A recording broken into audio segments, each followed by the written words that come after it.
EA Sports. It's in the game.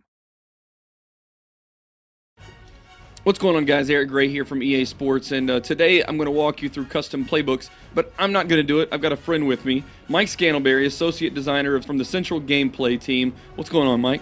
What's happening, Eric? Custom playbooks is something that people have been wanting to see for a long time, and today, not only are you going to tell us why it's been included, you're actually going to show us how to change stuff, edit it, and probably even drop some plays that you like to include in this. Am I right? You're exactly right. We're going to go right into this, and I know, like you said, people have always been clamoring about this, and so many people have made complaints about playbooks and not having this play or that play. Well, now those limitations are gone, so we're going to jump right in. Fantastic. Let's see this. All right, so I'm going to create a new offensive playbook, and as I go through, I'll let you guys know like why I sort of put my playbook together the way I do.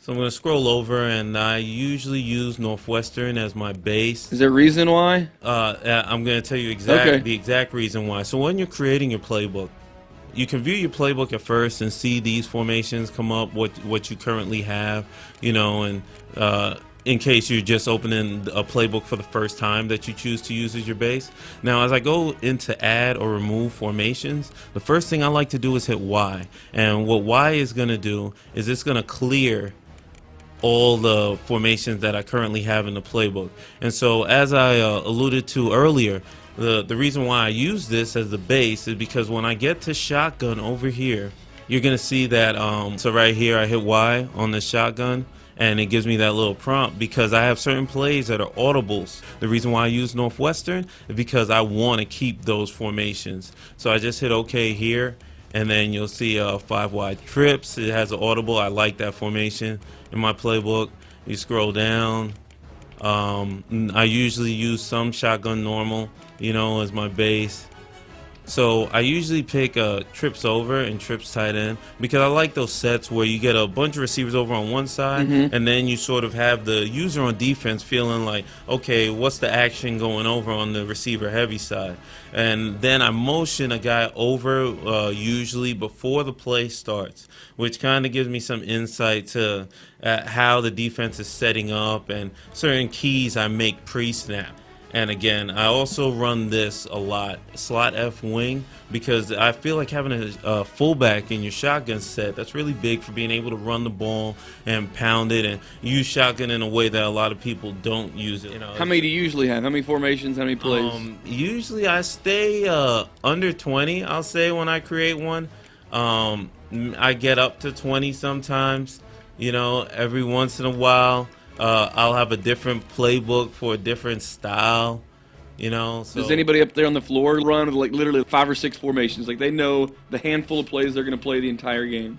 Yeah, a lot. So many people do that, and that's how you get more comfortable with your offense. Let's go out of here and let's go to add or remove plays.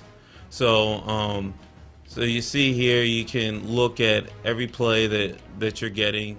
Do you come in here and eliminate plays sometimes, or you keep pretty much whatever's in the formation? Well, like I said, since I don't run the max amount of sets, what I'll actually do is I'll come in with the formation that they had, like this one. So they had this in their playbook already, this 5 wide trips, and and I'll like say, okay, like right there, let me add this, let me add this curl flats to it, let me add this curl wide whip. Like I started actually adding more stuff because that's like the formation to me is the key because I want to give that look. I want to give a certain look to my opponent. So tell me exactly why. I mean, I think everybody understands the feature now and why it needs to be used, but you're a gamer, you're a guy that puts in hundreds of hours on NCAA football. Tell me why this has been such an important thing to get in this year's game. Well, I'm a guy who ever since I've been playing the game, the very first thing I do is I spend my first 3 days just going through playbooks.